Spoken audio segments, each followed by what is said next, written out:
Olá, o assunto do vídeo de hoje é placa-mãe e chipset. Esse vídeo, quero eu, né, não vai ser tão grande assim não, porque boa parte desse assunto, um assunto que está correlacionado quando a gente fala de placa-mãe, fala de chipset, é um assunto de entrada e saída.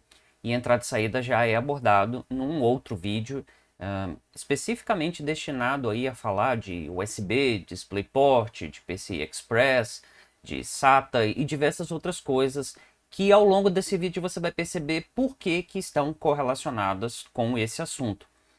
Então, quando a gente tira, né, a análise das tecnologias de entrada e saída ao falarmos de chipset e de placa-mãe, a gente reduz bastante esse assunto. Mas ainda ficam algumas coisas a serem ditas a respeito das placas-mães em si, né, e o chipset, que é o principal chip da placa-mãe. Então, nesse vídeo de hoje, o nosso objetivo aqui, né, ou um dos nossos objetivos, os nossos três principais objetivos, professor, são compreendermos o que é uma placa-mãe, né, para começar, e quais são os principais componentes. Quando a gente fala de principais componentes, a gente vai ver uma visão superficial, né? Porque quando esses componentes foram componentes de entrada e saída, como eu já expliquei, nós temos um vídeo dedicado apenas a isso, né? E esse vídeo com certeza é muito maior do que o que está sendo produzido aqui agora. Nós vamos entender o que é o que nós chamamos de BIOS, ou mais modernamente, UEFI, escreve UEFI, mas se pronuncia os termos, as letras em inglês, tá bom? Eu sempre gosto de, nos vídeos, mostrar para vocês que se eu tenho um termo em inglês, se eu traduzo ele para o português, se eu traduzo ele para o português falando igual português, né, com as letras, com sons em português, ou se a gente tem que falar com sons em inglês. Por exemplo, BIOS, a gente está falando em português, BIOS, ok? Que é a abreviatura, que é um acrônimo, na verdade, de uma frase chamada Basic Input Output System, ou Sistema Básico de Entrada e Saída. Se a gente fosse pronunciar essa palavra em inglês, ela seria BIOS, ok? Mas se você falar BIOS, você vai ser entendido aqui no Brasil. Então, assim, eu tento trazer um pouquinho da minha experiência para falar com vocês de quais são as formas corretas de se pronunciar, levando em consideração o cenário brasileiro, né? Agora, o EFI eu não ouço falar por aí. Até porque é mais difícil falar UEFI, ok? E então eu ouço mais pessoas falando UEFI, até porque é mais simples de pronunciar, mas essa é a pronúncia em inglês. Percebeu aí a questão da diferença? É uma questão cultural, basicamente. Algumas palavras a gente fala em português e outras, como é o caso de UEFI, você vai precisar pronunciar em inglês, pelo menos porque até então a maioria das pessoas pronunciam essas letras em inglês, ok? Esse acrônimo, como a gente vai ver, também é um acrônimo. Professor, eu posso continuar falando BIOS mesmo sabendo que é UEFI? Pode. É muito comum. A UEFI é a tecnologia sucessora da BIOS, mas até hoje eu vejo muita gente falando, ó, faz um ajuste ali na BIOS para isso, ou faz um ajuste na UEFI, até porque BIOS é mais simples de ser pronunciada, né? Tá aí. Então nós vamos entender daqui a pouco o que ela é, quais são as funcionalidades dela e tudo mais. E por fim, talvez seja a parte mais importante dessa videoaula de hoje, a gente vai resumir num passo a passo quais são os elementos que devem ser levados em consideração na escolha de uma placa-mãe para um determinado sistema, ok? Esse vídeo está sendo gravado em março de 2021 e, portanto, ele contém informações a essa altura do campeonato, ok? Então, vocês vão ver que, principalmente nessa última parte, se esse vídeo for assistido daqui a 1 ano, 2 anos, em relação ao momento que ele está sendo gravado, existem outros chipsets aí, existem outros modelos de placa-mãe, mas a ideia básica é a mesma. Ela só precisa ser atualizada com os modelos existentes neste momento do tempo, né? No momento futuro do tempo em relação ao tempo atual. Ficou confuso? Ficou não, né? Só eles entenderem que no futuro os chipsets não terão esses mesmos números, né? Terão outros números só, mas a ideia básica provavelmente se mantém. Eu digo provavelmente porque eu não vejo uma grande ruptura nessa área nos próximos anos, não, tá, galera? Tá tudo caminhando de uma maneira relativamente estável quando a gente fala de placas-mães. Placas mães ou placas mãe? Acho que é placas mães, né? Motherboards, tá aí, ó, um termo em inglês que tem tradução direta, né, para o português. Motherboard, placa-mãe. E chipset? É chipset mesmo. Essa palavra não foi traduzida para o português porque a gente não tem uma palavra só para dizer chipset. O que significa chipset, professor? Chip é chip, né? Tá aí outro que não tem tradução. Chip, um circuito eletrônico acondicionado num pequeno pedacinho de plástico, vamos chamar assim, chip. E set, nesse caso, significa o quê, professor? Significa conjunto. Então, chipset, se a gente tivesse que traduzir, seria conjunto de chips, que na verdade é o que é o chipset. Ele é um conjunto de chips controladores diferentes, mas num único chip, ok? Para facilitar aí o design e a montagem da placa-mãe. Então tá aí, nossa videoaula de hoje vai ser sobre isso. Ela tem um índice aqui de baixo, como sempre, mas eu recomendo que você assista esse vídeo numa tacada só, porque ele não será tão grande como eu falei. Bom, a primeira coisa que você precisa compreender é que num computador, a gente sempre fala do processador como sendo o componente principal, aquela coisa toda. E de fato, ele é um dos principais componentes e é o que caracteriza, digamos assim, um computador. Quando a gente fala de computador, nós quase sempre usamos aí o modelo do processador para caracterizá-lo. A gente fala, não, esse computador é um computador com i5, ou um computador com Ryzen 7 2700X, 3700X e companhia. Mas o processador não é o único componente, né? Todo mundo sabe aqui que para um computador gamer, por exemplo, o processador ele é muito importante, mas mais importante do que o processador é a GPU, que é o chip que equipa a placa de vídeo. Para gamers é mais importante ter uma GPU mais top de linha do que uma CPU top de linha. Esse é um conhecimento que vocês precisam ter. A essa altura do campeonato, vocês já estudaram processadores, né, as CPUs, mas provavelmente não estudaram ainda a respeito das GPUs. Mas até lá, você vai compreender o que eu estou dizendo. Mas fica com isso na cabeça. Para um computador gamer, né, pelo menos a essa altura do campeonato que nós temos aqui, um processador mediano já dá conta o suficiente do que esse computador precisa. Assim, mesmo, dá conta de boas. Agora, GPU, não, né? GPU, quanto melhor, melhor vai ser. Quanto mais potente você puder escolher a GPU e puder pagar por isso, né? Porque a GPU tá um preço absurdo, né, professor? Melhor vai ser. Professor, qual a diferença entre GPU e placa de vídeo? GPU é o nome do chip principal que equipa uma placa de vídeo. Então, a placa de vídeo é um negócio maior e ela tem uma GPU. Mas a gente no dia a dia fala, vou comprar uma GPU. Mas você não compra uma GPU. Você compra uma placa de vídeo que contém uma GPU.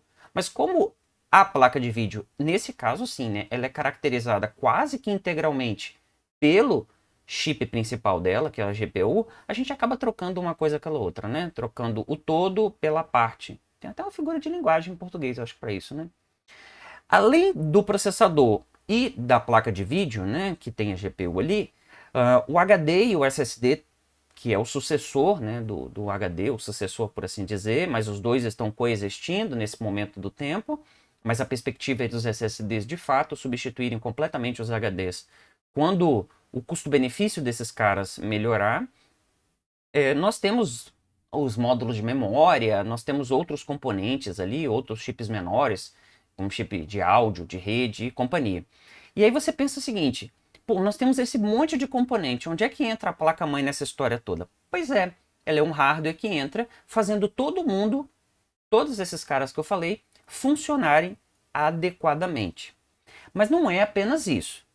Numa placa-mãe, de fato, a principal função dela é agregar os componentes, as interfaces e tudo mais ali, só que a placa-mãe influencia também na estabilidade do sistema e nas possibilidades de expansão desse sistema. Ou seja, o que eu posso fazer com esse computador? Se eu posso colocar mais algum componente, se eu não posso, se eu posso trocar o processador, se eu não posso. Quem vai dizer isso é a placa-mãe, tá? Então, em algumas situações, você tem uma determinada placa-mãe, processador, memória, que está aí funcionando muito bem. Você fala, eu posso colocar o processador de uma geração que seja, acima desse processador que eu tenho nesse sistema, trocando só o processador? A resposta é depende. Depende da placa-mãe que você estiver falando e do processador que você estiver falando. Haverá situações onde a troca do processador pode ser feita simplesmente atualizando a BIOS do computador, ok? Que está na placa-mãe. Você vai lá, atualiza esse software e ele permite que você coloque um processador mais atual, desde que seja compatível, né? Essa compatibilidade é a compatibilidade mais simples que existe. Mas há situações onde isso não acontece. Vou dar um exemplo para vocês, já nessa introdução. Por isso é interessante ver o vídeo, né? Nem tudo isso está nos slides. A placa-mãe, o soquete da placa-mãe que a AMD usa nesse momento para os computadores desktop dela é um soquete chamado AM4, ok? E esse soquete AM4 está sendo usado da primeira até a quarta geração de processadores Ryzen, né? Baseado na arquitetura Zen. Então nós temos os Ryzen 1000, os Ryzen 2000, os Ryzen 3000 e os Ryzen 5000. Temos os Ryzen 4000 também, mas os Ryzen 4000, eles não foram vendidos para todo mundo aí. Não. 5000 é sucessor de 3000, quando a gente fala de arquiteturas, neste caso. Se você não entendeu, você precisa voltar lá no vídeo sobre CPUs para compreender essa história. Mas nós temos então, no total, 4 gerações, né, 4 arquiteturas usando a mesma placa-mãe, essencialmente, o mesmo soquete ali de colocar o processador na placa-mãe. É claro que de geração em geração, a AMD atualizou o chipset com os novos recursos ali, né, e tal, para acompanhar o processador.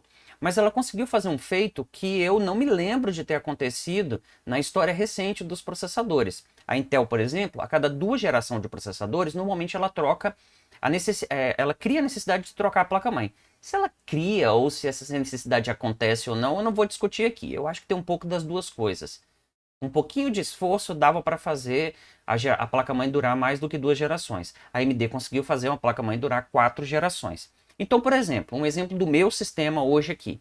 Eu tenho um processador Ryzen 7 2700X.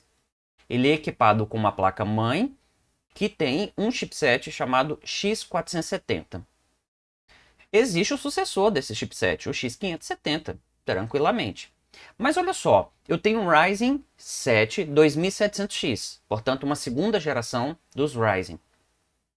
Eu posso, simplesmente fazendo uma atualização da BIOS dessa placa-mãe, trocar não apenas o processador por um processador da geração 3000 dos Ryzen. Por exemplo, o próprio 3700X, como também eu posso ir até o 5700 ou 5800X para permanecer na mesma categoria, né? Trocando apenas, nesse caso, a BIOS da placa-mãe. Eu não precisaria trocar o restante do sistema. Mas esse é um caso muito particular, como eu falei, de uma placa-mãe aí durando praticamente 4 gerações, né? Mesmo tendo atualizações, você pode usar uma placa-mãe antiga se você tiver.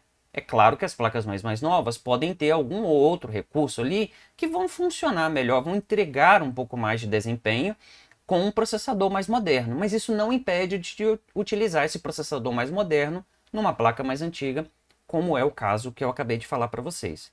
Uma simples atualização que deve ser feita antes da instalação do processador, senão o sistema não funciona. Este é um detalhe, ok? Você... Antes de trocar o processador por um processador mais novo, primeira coisa que você precisa saber é se a sua placa-mãe dá suporte a esse processador. E aí como é que você vai fazer isso? Entrando no site do fabricante, horas. Entrou no site do fabricante da placa-mãe, você viu. Aí ele fala assim, ó, a partir da BIOS versão tal, assim, lançada tal momento do tempo, você tem suporte a esse processador. Aí o que você faz? Com o processador atual que você tem, faz a atualização da BIOS, e depois você pode trocar que a placa-mãe vai passar a reconhecer esse novo processador. Professor, por que tem que atualizar a BIOS? Ué, meu filho, porque quando aquela placa-mãe ou aquela versão da BIOS foi lançada, que você tem no momento, aquele processador não existia. Como é que ela vai adivinhar o futuro? Você tem que colocar a BIOS do momento, do tempo, onde aquele processador novo já existe, né? Entendeu a ideia? É mais ou menos por aí. Sim, pessoal, dentro de uma BIOS estão registrados todos os processadores, detalhes de todos os processadores que aquela placa-mãe suporta, ok? ok? Tá lá nominalmente os processadores um por um com as características de todos eles. É por isso que a gente tem que manter a BIOS atualizada se a gente vai instalar um outro processador aí por cima. Mas, infelizmente, haverá situações como a AMD já meio que prometeu, né? Eu não sei ainda porque não foram lançados. Ela meio que já falou que esses processadores Ryzen 5000 são os últimos a utilizarem o socket AM4.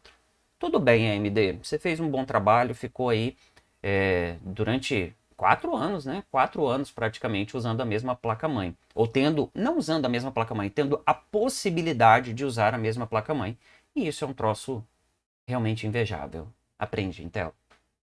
Aprende. Não é trocar de placa-mãe a cada 2 gerações, não. Senão é um negócio complicado. Então eu, por exemplo, se eu tiver que fazer um update no meu computador, né, um upgrade nesse caso, sei lá, daqui a um ano, eu tenho a possibilidade de trocar apenas o processador nesse caso, se ele for um limitante para o desempenho do meu computador, evidentemente.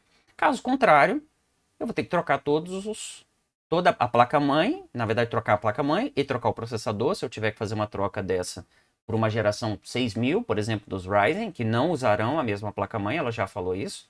Provavelmente um socket AM5, por exemplo. E provavelmente vou ter que trocar também as memórias, tá? Porque nós estamos, aí isso é um caso muito particular, nós estamos num período de transição das memórias DDR4, finalzinho das memórias DDR4 para as DDR5. É natural que as placas-mães e processadores lançados, talvez ainda nesse ano de 2021, mas com certeza em 2022 nós teremos, processadores e placas-mães aceitando aí memórias DDR5. Nós estamos no finalzinho da vida, né, desses processadores. Finalzinho da vida, né, professor? Coisa feia. E nós teremos uma nova geração de memórias também, ok? Então, falei um monte de coisa aí para mostrar para vocês que a placa-mãe, ela caracteriza, né, essa questão das possibilidades que eu tenho de fazer um upgrade, por exemplo, né, no processador e tudo mais, muitas vezes sem trocar a placa-mãe, outras vezes não é possível, não há regra para isso. Depende do momento do tempo que a gente está falando e depende de um modelo específico que a gente está falando. Os fabricantes, com algum esforço, tentam, né, manter ali uma placa-mãe, pelo menos as placas mais antigas, né, tentam dar uma sobrevida maior para elas em termos de processadores. Então você trocaria o processador sem precisar trocar a placa-mãe. Mas não é só isso. A placa-mãe influencia na estabilidade do sistema. Por exemplo, pessoas que querem fazer overclock não podem escolher placas-mães simples. Por quê? Porque um overclock é uma situação onde o processador e os componentes, de um modo geral, estão sendo mais exigidos. E a placa-mãe também será mais exigida. Principalmente no que diz respeito à alimentação elétrica dela. Então, a placa-mãe influencia muito na estabilidade desses sistemas. Ou seja, se eu colocar uma placa-mãe ruim e tentar fazer um overclock um pouco mais avançado aí, né, um overclock um pouco mais agressivo, essa placa-mãe não ficará estável. Não é que ela vai queimar, não, mas o computador vai começar a ter falhas ali meio aleatórias, beleza? Isso é um indicativo de que o sistema não está estável. Então, eu preciso voltar pro o estado anterior, né, para as frequências, para as tensões anteriores e a coisa vai funcionar. Para eu daí a estragar uma placa-mãe ou alguma coisa desse tipo, teria que fazer um ajuste realmente muito grosseiro e provavelmente nem a BIOS aceitaria esse tipo de ajuste, ok? E as possibilidades de expansão, como eu já falei para vocês, né? Ela aceita quantas placas de expansão aqui? Quantas portas SATA nós temos aqui? Quantas portas USB nós temos? Isso nós estamos falando de possibilidade de expansão.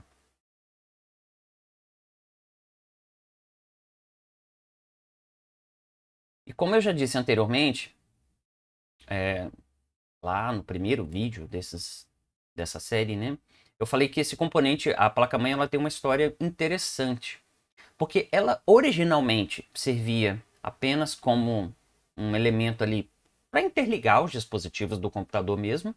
A placa-mãe não tinha nenhum tipo de processamento, de nada grandemente assim importante nesse sentido, ela era mais um agregador de componentes.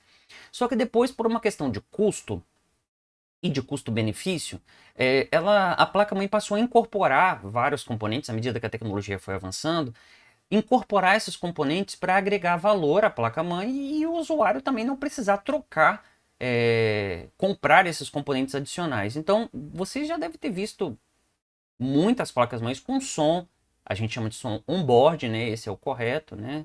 Tá ali na própria placa-mãe mesmo, com rede on-board, com controladores SATA, para você colocar HDs, alguns tipos de SSDs e memórias óticas, portas USB, muitas vezes algumas placas mais avançadas têm até Wi-Fi e assim sucessivamente. Então essa série de componentes on-board veio agregando valor à placa-mãe e como eles eram bons o suficiente para não precisarem de colocar um componente extra, pois é, o som que vem na placa-mãe, on-board, ele é um som de boa qualidade nos dias de hoje, mas só boa só. Se eu quiser um som excepcional, com muitos recursos e tudo mais, eu preciso colocar uma placa de som separada. E eu digo para você assim que mais de 95% das pessoas no mundo que tem computadores desktop estão satisfeitas com o próprio som que vem on-board, ok? Você só vai precisar de um som, de uma placa de som dedicada para isso, se você é um cara que gosta muito de alguns tipos de games, que pode se beneficiar disso, né, de uma placa de som dedicada,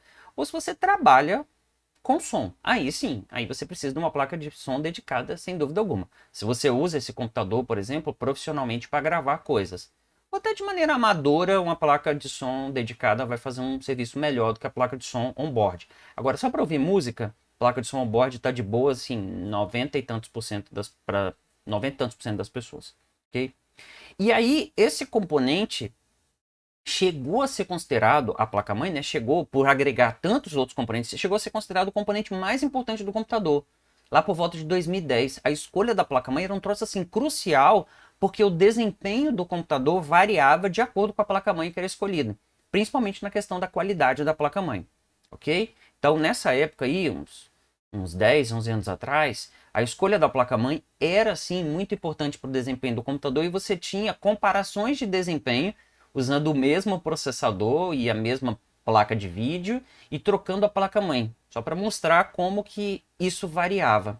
Só que depois de um tempo, já tem mais de 10 anos que esse movimento começou a acontecer, os principais componentes que estavam na placa-mãe, principalmente no chipset da placa-mãe, e que eram cruciais para o desempenho, vamos listá-los. Controlador de memória, algumas linhas PCI Express que vão ser ligadas na placa de vídeo, porque existem linhas PCI Express que estão ligadas na placa de vídeo, ali no primeiro slot, e linhas PCI Express para o restante do sistema. As que são destinadas primordialmente às placas de vídeo, elas ficam dentro do processador. Pois é, o controlador de memória também dentro do processador.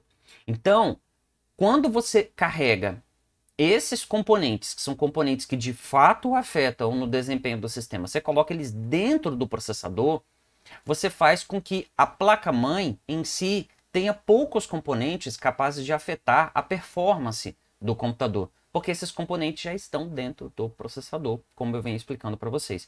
Essa ideia de um processador que não é só processador, né, que ele tem vários outros componentes, a gente chama esse modelo de SoC, System on Chip, que é como se tivesse todo o sistema num único chip, né? Num computador desktop não é tão System on Chip assim. Agora, no smartphone, não. No smartphone você basicamente tem um chip só, com vídeo, com som, com as redes, né? Muitas vezes aí com Wi-Fi mais moderno, e Bluetooth e o próprio 4G integrado sem necessidade de um chip extra. Por quê? Porque no smartphone, quanto mais eu conseguir integrar componentes num único componente, num único grande processadorzão, melhor vai ser, porque a questão do espaço ali é reduzida, né? A gente chama isso de SoC, System on Chip. Esse chip que agrupa um monte de funcionalidades dentro dele. Mas é óbvio que se esse chip agregar uma ou duas funcionalidades, ele já pode ser considerado sim um System on Chip, um SoC. E aí o que acontece? Hoje não, né? Depois dessa transição, a placa-mãe passou a ser considerada praticamente numa volta às origens. O que eu quero dizer? Eu quero dizer que a placa-mãe não é importante hoje? Ela é importante. Mas a principal tarefa das placas mais modernas passou a ser mais ou menos parecido com aquela principal tarefa lá das placas mais muito mais antigas, que é o que? Ser um elemento capaz de interligar os componentes e fazer com que eles funcionem de maneira estável. O prestígio da placa-mãe acabou diminuindo, ela acabou sendo um pouco de commodity, por assim dizer. O que eu quero dizer é que antigamente, nesse tópico aí do meio, a escolha da placa-mãe era uma coisa assim muito crucial. Hoje a escolha da placa-mãe, se você escolher uma placa-mãe mais simples ou uma placa-mãe mais avançada, o desempenho do computador não vai mudar tanto mais. A menos que você queira, por exemplo, fazer um overclock. Aí você precisa de uma placa-mãe mais avançada para dar estabilidade a esse conjunto. Agora, se você vai usar o processador do jeitinho que ele veio de fábrica ali e os componentes também no nível normal, a placa-mãe tem para te dizer que ela não influenciará tanto assim. Então, o que ela vai acabar me influenciando, professor? Ela vai acabar influenciando, por exemplo, os recursos extras que ela te oferece, os frufrus que ela te oferece, a beleza que ela te oferece. Sim, isso também é levado em consideração. Quando você monta as placas mais avançadas, elas são muito mais bonitas, elas têm mais proteções, não sei o que, mas muito disso é frufru, como eu falei. Por exemplo, o chip de som pode ter uma proteção, uma blindagem contra ruído ali. Beleza, isso é um negócio importante? É um negócio importante. Mas algumas pessoas têm uma caixinha de som péssima e nem perceberá essa diferença aí desse bloqueio de ruídos externos, que só vai fazer diferença mesmo se você tiver um equipamento profissional. Entende? O ganho que você tem é muito marginal nisso. Marginal é uma margem pequena nesse caso, né? A diferença do que você obtém de uma placa-mãe mais avançada para uma placa-mãe intermediária, por exemplo, é uma diferença muito pequena. E o custo é elevado. Quando eu falo diferença pequena, estou falando de diferenças relevantes. Porque as outras diferenças podem ser relevantes só para você, né, criatura? Uma placa-mãe bonita, com muitos LEDs, brilhante, não sei o que lá, com possibilidade disso, daquilo, com um display mostrando ali a temperatura, o código de erro. Essas coisas são legais, elas são legais, mas é o que o nome diz mesmo, elas são legais. Elas não afetam grandemente o desempenho do computador ou qualquer coisa desse tipo. É isso que eu queria dizer para vocês. Então, o prestígio das placas-mães diminuíram, por assim dizer, mas ela continua sendo um componente muito importante. Professor, e esses componentes aqui que vem integrado, continuam integrados? Sim, eles continuam integrados e eles atingiram um nível de maturidade que, assim, é difícil você encontrar uma placa-mãe que esses componentes são ruins. Dizer que uma placa-mãe, por exemplo, mais simples, moderna, ela tem componentes de som, de rede, USB, SATA ruins. Houve uma época onde sim, existiam componentes integrados bons e componentes integrados ruins, mas esse troço avançou tanto que mesmo os componentes mais simples, mesmo o chip de áudio lá mais simples, ele já é bom o suficiente, né? Mesmo o chip de rede mais simples já é bom o suficiente. É isso que eu quero dizer para vocês. Nesse slide, a gente vai falar novamente, né, vamos dar aí alguns detalhes, agora compreendendo um pouco melhor a anatomia de uma placa-mãe. Curiosamente, essa é a placa-mãe que eu tenho no momento, tá bom? Eu escolhi porque eu acho ela bonita, não é porque ela é a mais avançada de todas, mas é porque se ela fosse mais avançada do que isso, muito provavelmente esses componentes, boa parte deles estariam cobertos, blindados, e a gente não conseguiria ver. Essa blindagem ajuda um pouquinho, ajuda a dissipação de calor, mais umas coisas assim. A proteção contra interferência eletromagnética e tal, mas ganhos marginais, como eu falei. E nesse caso, ela não está nem pelada, tem placa-mãe mais pelada do que essa, e não está nem muito coberta. Eu consigo mostrar e vocês observarem com alguma facilidade esses componentes. Eu chamei de anatomia porque eu vou mostrar para vocês que componentes são esses e onde eles estão. A primeira coisa que eu tenho para dizer para vocês é uma coisa que não está escrito aqui nos slides, é a respeito dos tamanhos das placas-mães. Olha só, pessoal, se vocês forem observar aqui, essa placa-mãe, ela tem uns lugarzinhos aqui, ó, de você colocar os parafusos, ok? Esses locais, é óbvio isso, precisa ser óbvio para vocês, eles são padronizados. Eles não mudam de uma placa-mãe para outra, senão você teria diversos gabinetes para diversas placas-mães. Presta atenção no que eu vou dizer. Essa furação é uma furação padronizada, ok?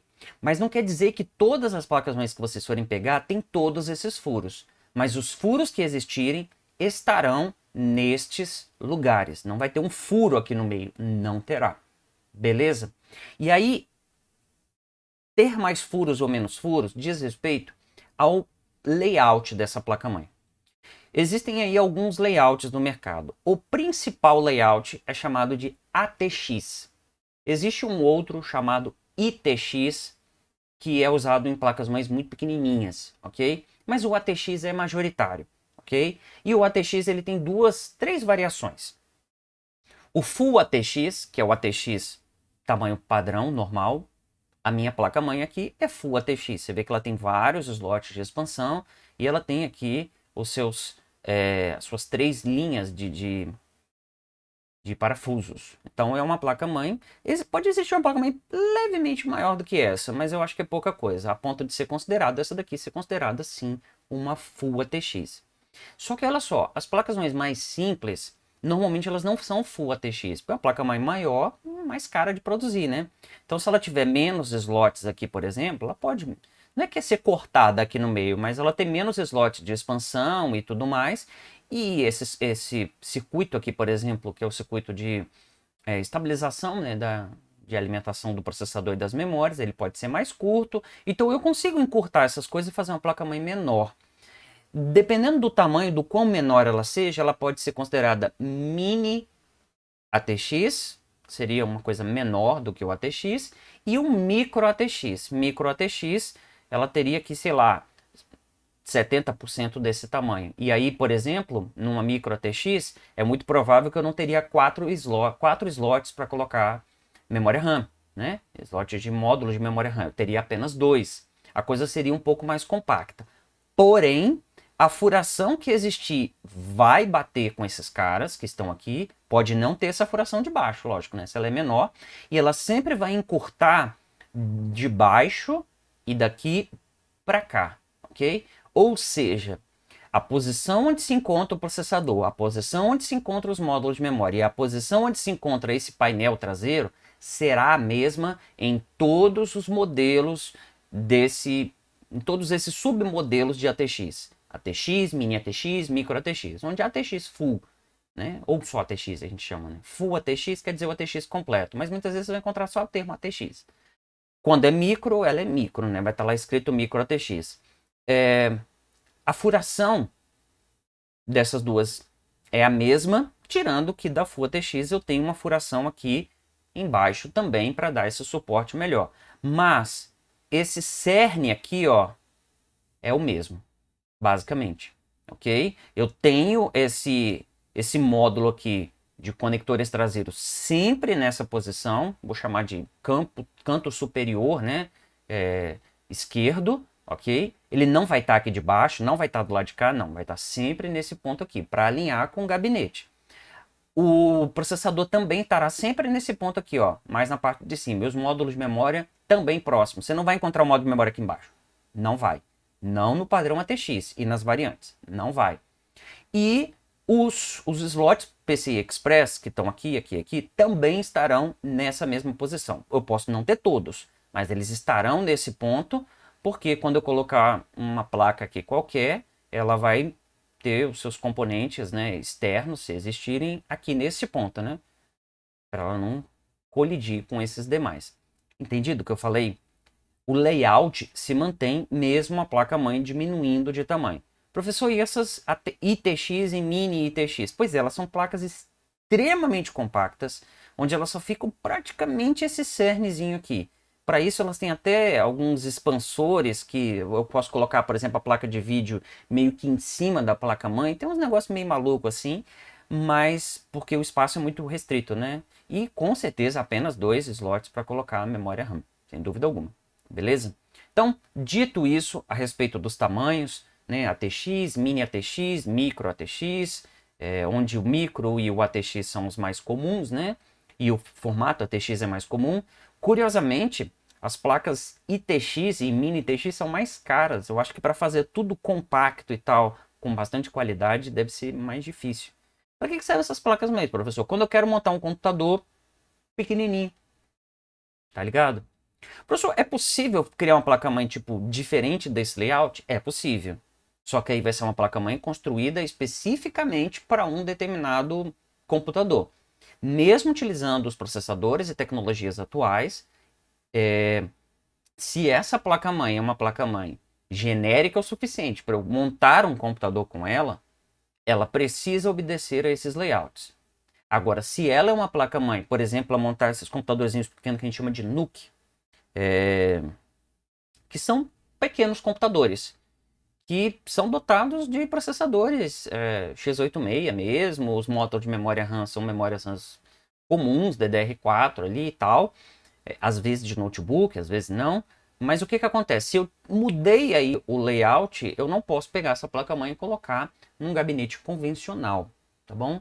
Aí essas modificações mais, como é que eu posso dizer, mais a ponto de violarem o padrão ATX, eu só vejo nesses computadores que são computadorzinhos assim, tudo em um, personalizados.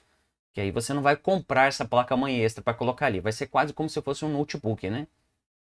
Porque o notebook também, as placas-mães não são padronizadas nos notebooks, né? Cada fabricante faz a sua placa-mãe de acordo com o notebook que ele está querendo fazer ou vender ali. Não há padronização. Mas nas placas-mães que a gente usa para montar computador, todas elas são padronizadas em termos de tamanho.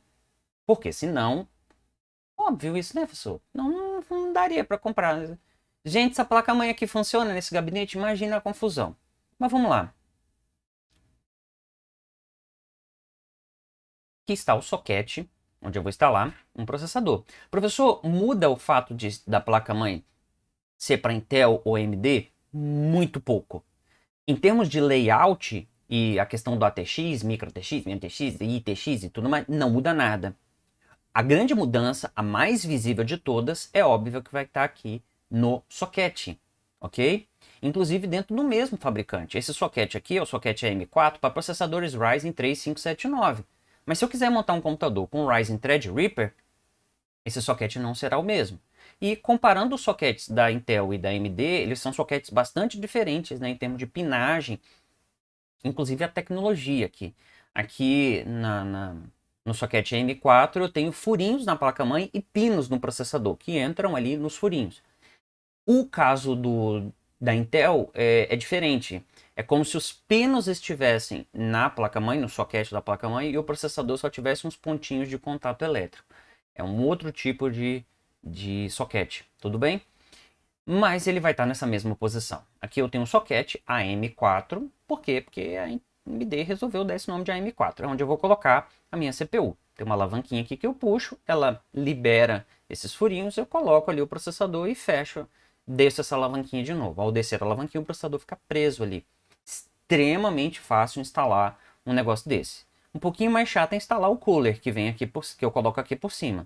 E aí eu tenho esses suportes que, dependendo do cooler, ele usa esses suportes, né? E a maioria dos coolers que eu já peguei não usa esse suporte. Eu tenho que ir aqui, né, virar a placa-mãe e desparafusar essas carinhas. Por quê?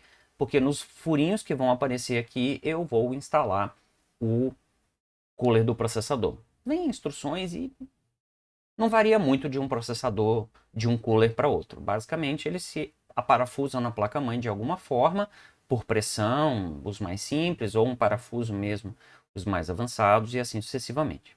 Ou alguns, como eu falei, usam este suporte que já vem aqui. Mas a maioria dos que eu já mexi, a gente tem que tirar esse suporte, beleza? E esse conectorzinho que está aqui no canto, professor? Pois é, esse conector é um conector, é o Extended ATX 12 volts. Que ele faz o que, professor? É o seguinte, esse aqui é o principal conector elétrico da placa-mãe. Só que com o tempo, esse conector elétrico passou a não ser suficiente para tudo que a placa-mãe tem.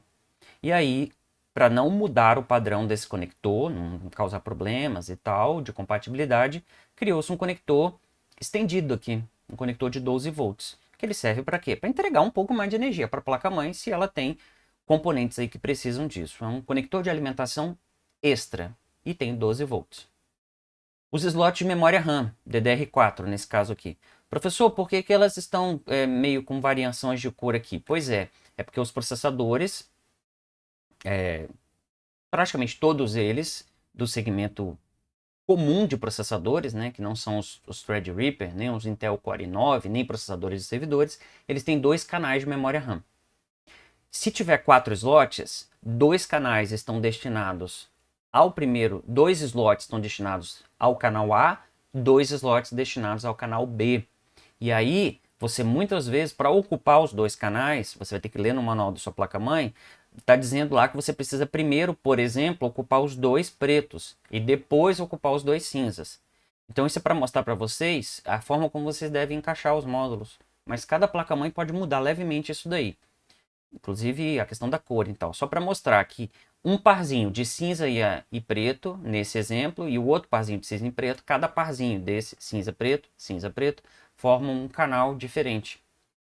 Para você obter o máximo de desempenho do computador, se você está com o sistema Dual Channel, você precisa colocar um módulo em cada canal desse. E aí a placa-mãe vai dizer como que esses canais estão divididos. Nesse caso aqui, como eu conheço essa placa-mãe, estou dizendo para você que esses dois primeiros canais aqui, ó, esses dois primeiros módulos, o preto e o cinza, estão conectados a um único canal, o canal A. E depois o segundo preto com o segundo cinza ao canal B. Se você colocar diferente disso, pode ser que funcione, mas não vai funcionar no máximo desempenho. Você vai estar usando, por exemplo, um canal só. Se eu colocar dois slots aqui, ó, um no preto e um no cinza, apenas eu vou estar usando um único canal. E aí a largura de banda de comunicação do processador com a memória RAM vai ser cortada pela metade. Você não quer isso, né? Vai ser como se você tivesse um único módulo em termos de velocidade. O ideal vai ser você colocar, neste exemplo aqui, um no preto e outro no segundo preto. Beleza? Tá aí dito. Se eu quero saber mais sobre memória RAM, tem um capítulo específico sobre memórias. O conector de alimentação elétrica principal é um dos cabos mais chatos de conectar no computador, mas você vai vir da fonte, você vai colocar aqui e ele vai encaixar numa única posição, sem grandes mistérios. Tem uma travinha aqui no canto, inclusive, que prende esse cabo. É um cabo bem grosso e com muitos fios. E se você tiver uma fonte mais sofisticada, né, e comprar cabos mais sofisticados, pode ser até que você consiga um cabo mais flexível. Mas, de modo geral, ele é um troço bem grosseiro, é bem estranho colocar. O professor precisa desse monte de fios? Precisa. Pelo menos com a tecnologia de hoje precisa. Esse é o regulador de tensão da placa-mãe. O que é isso? Essa energia que vem aqui desse conector de alimentação principal, ela é uma energia que vem ali, né, em tensões de 3,3, 5 e 12 volts normalmente. Só que o processador, por exemplo, é alimentado com tensões de 1,21 volts, 1,25. São 3 casas decimais, inclusive, depois da vírgula para ajuste da tensão do processador. Os módulos de memória também, mas só com 2 algarismos significativos, módulos de memória. Normalmente não é tão fino assim o ajuste. Mas o ajuste da tensão elétrica do processador assim, é um ajuste muito fino.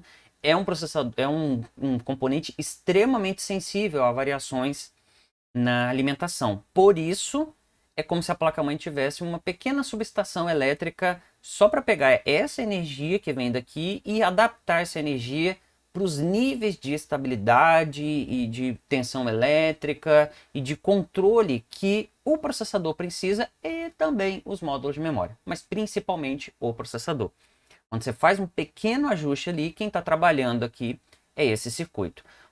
Quanto melhor for a placa-mãe, melhor será esse circuito. Isso é um dos principais motivos pelos quais placas-mães mais simples não aceitam overclock. Porque se você fizer overclock numa placa-mãe mais simples dessa, que certamente vai ter um circuito regulador de tensão também mais simples, não vai ficar estável, esse troço não vai funcionar direito. Show? Só como é que eu vejo que um circuito desse é bom? Primeiro que ele é grande. Ele não tem o mesmo tamanho. Tem uns aqui que, inclusive, não precisa nem fazer um L. Já dá para colocar todo num lado só.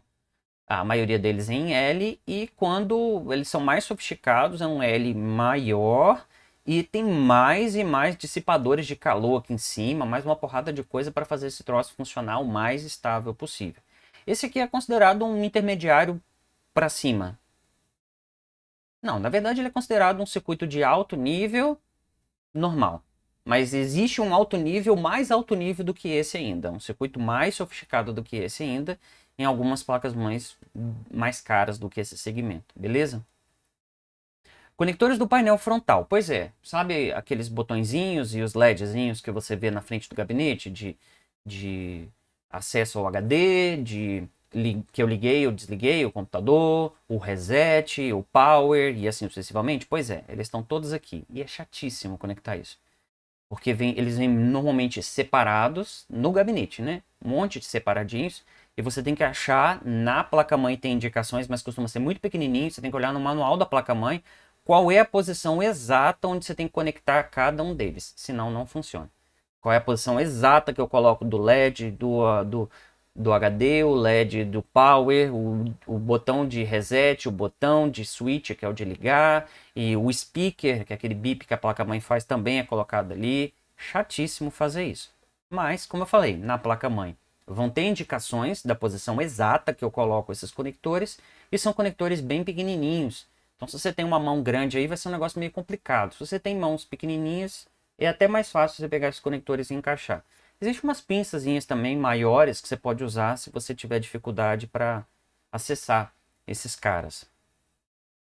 As portas SATA, né? Tá aqui, ó. As portas que são utilizadas para conexão de HDs, alguns tipos de SSDs e para unidades óticas, ok? Pessoal, por que eu não estou vendo as portas? Porque essa placa-mãe optou por colocar essas portas SATA saindo lateralmente. Tem 6 aqui, tá? Uma em cima da outra. Uma aqui, duas aqui, duas aqui, duas aqui. Mas eu posso ter essas portas também voltadas para cima, né? Então eu encaixo assim, ao invés de encaixar de lado, como você está vendo aqui. Não muda muita coisa não, questão de layout mesmo. E a placa-mãe costuma incluir também esses cabos SATA, né? Para fazer com que algum deles, por exemplo, seja angulado e facilite, angulado em L, né? Facilite na hora de você encaixar. Escolha sua. Aqui de baixo tem um slot M2, o slot M2 para conectar principalmente SSDs mais avançados. Como é que eu faço para conectar, professor? Nesse caso aqui, eu retiro esses dois parafusinhos e coloco ele aqui de baixo. E aí essa partezinha de metal acaba atuando como... Ela esconde um pouquinho, né? Não que precisasse esconder porque não é feio, mas esconde um pouquinho, esteticamente fica mais bonito. E também ela serve como heatsink, né? Como você está vendo aqui, ó. Heatsink, a tradução seria dissipador de calor, ok?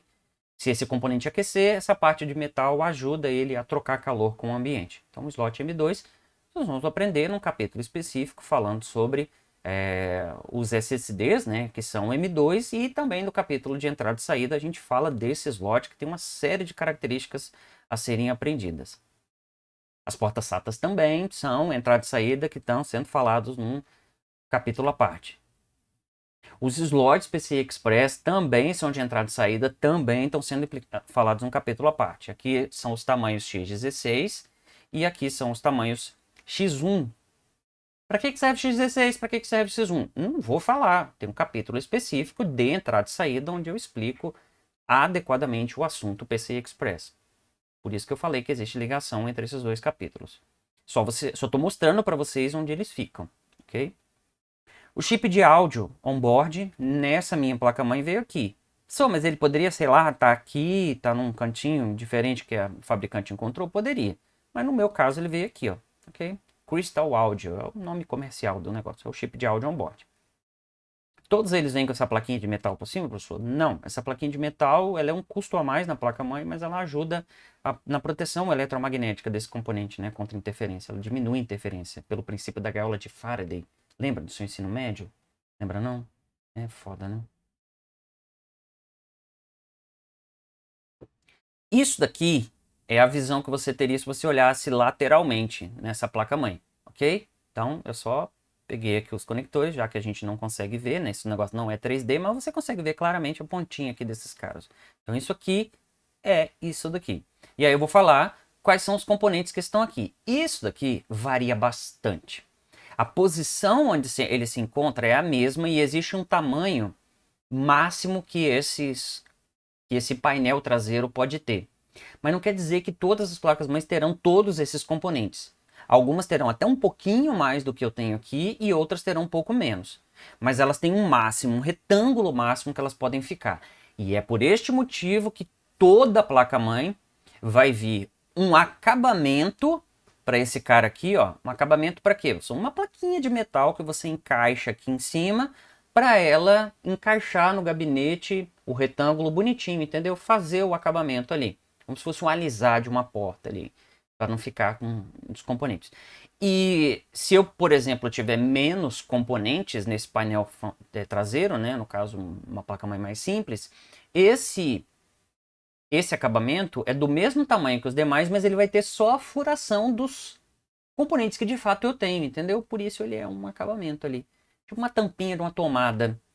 Se eu tiver a tampinha, o tamanho máximo dela é padronizado para todas as tomadas daquele fabricante. Mas ela vai ter mais plástico, por exemplo, quando eu tiver só um localzinho de tomada. Agora, se eu tiver 2, se eu tiver 3, se eu tiver 4, vai ser moldado para aquele negócio. Mas o tamanho máximo é o mesmo. Espero que você tenha entendido. Okay? Eu não tenho nenhum para mostrar aqui nesse momento, mas ele vem aqui.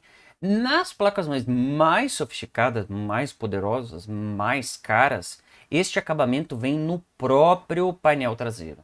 É um negócio assim, uma barra. Eu vou mostrar umas fotos para vocês, mas uma barra mais bonita assim e tal, um acabamento mais resistente, frufru também, mas realmente fica mais bonito, ao invés dessa tampinha de alumínio, tudo bem? Componentes que eu tenho aqui. Essa placa-mãe é uma placa-mãe que tem bastante componentes e, de repente, uma placa-mãe mais sofisticada do que essa teria mais componentes do que esse. Mas em termos de variabilidade de componentes, isso aqui está muito bem ilustrado. Por exemplo, eu já tive placa-mãe com dois slots com 2 conectores de rede. Uma placa-mãe mais avançada teria, aqui só tem um. Então, mas a variabilidade está boa. Aqui é o áudio. Professor, por que tem 5 pinos aqui, ó, chamado P2, que é o conector de áudio, né, padrão, estéreo, e esse outro aqui? Bom, isso aqui é para áudio em 7.1 canais, tudo bem? Então, 7.1 canais é o máximo que você pode ter, não quer dizer que você precisa usar o 7.1, mas assim, o básico vai ser você utilizar, na maioria deles, ou o preto ou o verde. O primeiro conector que você vai usar é o verde, normalmente. Que são o quê? As duas caixinhas da frente, que é o que a maioria das pessoas tem. Se eu tiver um sistema com 2 caixinhas da frente, 2 caixinhas atrás e uma caixinha central, mais uma caixinha de graves, eu tenho um sistema 5.1. Então eu vou utilizar o que aqui, professor? Eu vou utilizar 4 desses pinos. Se eu tiver 2 caixinhas laterais também, eu tenho o sistema 7.1 e aí você vai estar utilizando todos esses carinhas aqui. Professor, e onde é que eu coloco o microfone? Pois é, o microfone normalmente você conecta aqui, ó, ok? Mas tem placa-mãe que eventualmente, se você for utilizar o sistema em 7.1, o conector de microfone pode não ser acessível por aqui, poderia ser acessível só internamente. Enfim, é muito difícil você encontrar uma pessoa que use 7.1, mas você precisa olhar na sua placa-mãe o que significam cada um deles. E eles são coloridos mais ou menos do mesmo jeito, tipo, quase todas as placas-mãe, isso é regra, mas não está escrito em lugar nenhum isso que eu me lembre.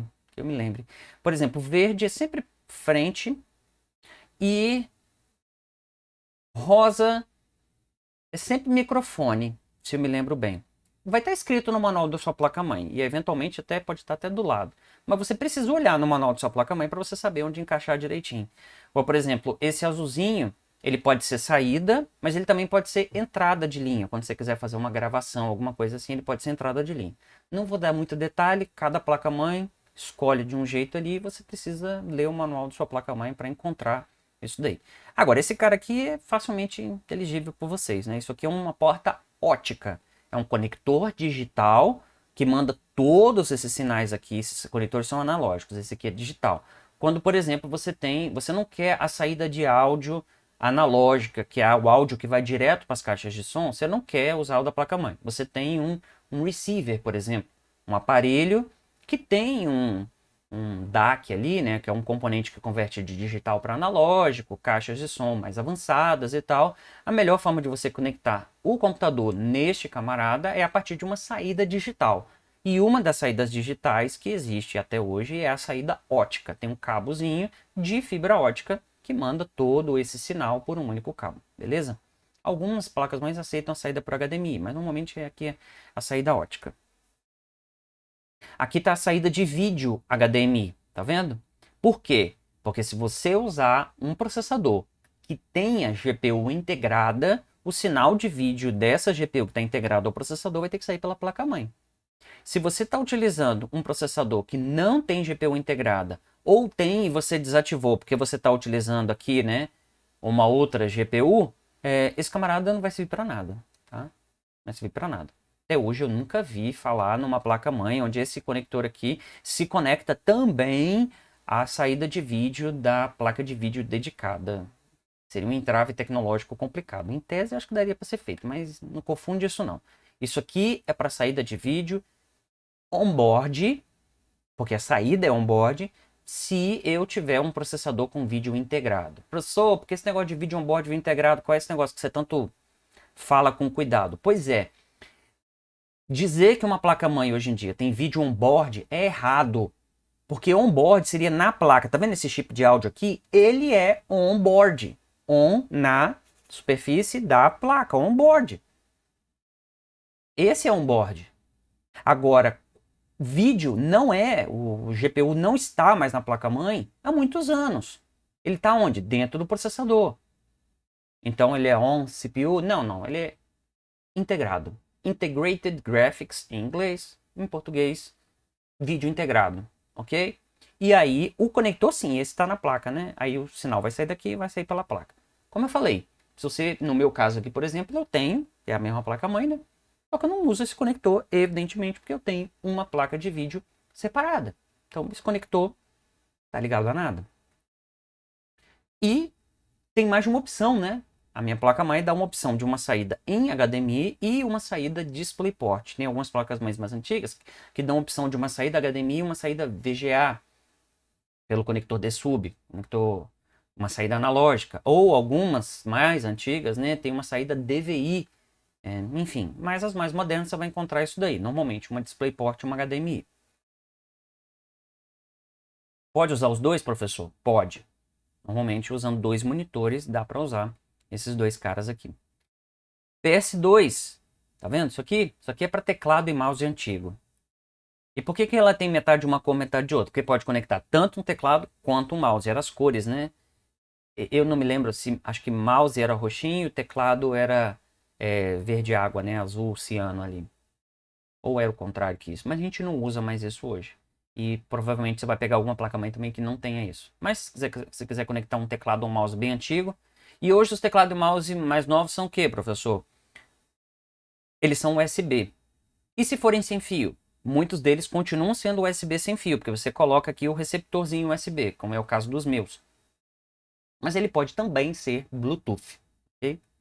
Aí não teria o receptor se você tiver o Bluetooth aqui na placa-mãe. Se você não tiver, você tem que colocar um receptor Bluetooth aqui também. Rede, Ethernet. No caso aqui, 1 gigabit. Acho que é 1 gigabit no máximo. Essa placa-mãe não tem acesso a 10 gigabits não, mas poderia ser. Rede, e o nome desse conector é RJ45. Para diferenciar do conector de telefone, é o RJ11. USB.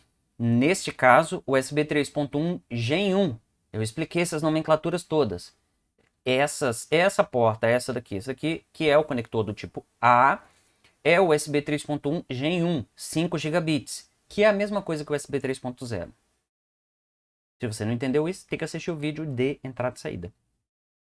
E esse aqui, a cor azul é padronizada para esse cara, mas essa cor aqui, até onde eu sei, não é padronizada. Mas a ASUS, que é o fabricante dessa placa-mãe, colocou numa cor diferente para você saber que esse aqui é um conector USB 3.1 Gen 2. É do tipo A também, mas ele aceita a conexão de 10 gigabits por segundo. Então ele tem o dobro da velocidade desse cara. Professor, eu posso conectar alguma coisa de 5 gigabits nesse daqui, de 10? Vai funcionar? Vai funcionar em 5 gigabits, tranquilamente. A compatibilidade existe. Mas se você comprou um dispositivo que aceita a velocidade de 10. Se você colocar ele aqui em 5, ele vai trabalhar em 5. Você deve colocá-lo na velocidade de 10, entendeu? Funcionar funciona, mas sempre na menor velocidade que for comum aos dois dispositivos. Se você tem algo maior do que isso, você tem que colocar no conector específico. E aqui também, ó, tem um USB, mas é um USB do tipo C, ou chamado apenas de USB-C, que é o conector USB num formato diferente. E esse conector é um USB 3.0. Ou 3.1 Gen 1, que é a mesma coisa, né? De 5 gigabits, só que no formato físico USB-C. Nem toda placa-mãe tem esse conector não, tá bom? É mais comum você ter conectores aqui na placa-mãe do tipo A. Aqui está o chipset, ó.